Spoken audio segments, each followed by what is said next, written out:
Subscribe and share my channel Sudarsana.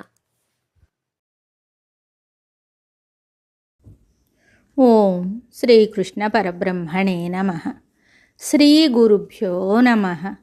Srimad Bhagavad Gita 18వ అధ్యాయము మోక్ష సన్యాస యోగము 27వ శ్లోకము. శ్రీ భగవానువాచ రాగీ కర్మ ఫలప్రేప్సుర్లుబ్ధో హింసాత్మకో శుచిః హర్షశోకాన్వితః కర్తా రాజసః పరికీర్తితః. రాగి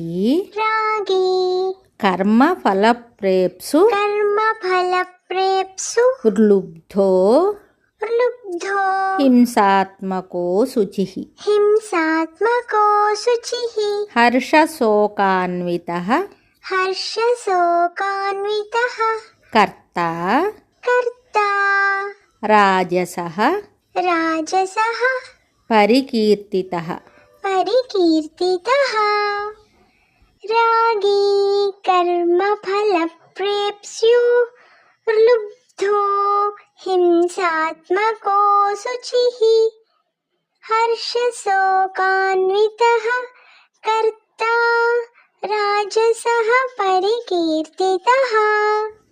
ఈ శ్లోకమునకు భావము: అనురాగము కలవాడును, కర్మఫలమును ఆశించువాడును, లోభియు, హింసా స్వభావము కలవాడును, శుచిత్వము లేనివాడును, సంతోషముతోనూ దుఃఖముతోనూ కూడి ఉండువాడును అగు కర్త రాజసకర్త అని చెప్పబడును. ఈ పై లక్షణములు కలవాడు రాజసకర్త అని చెప్పబడుట వలన ఉత్తముడగువాడు ఆ లక్షణములను విడిచివేయవలననుట సుస్పష్టము. అనగా బంధ్వాదులందును ఇతర ప్రాపంచిక పదార్థములందును అనురాగము లేకుండవలెను.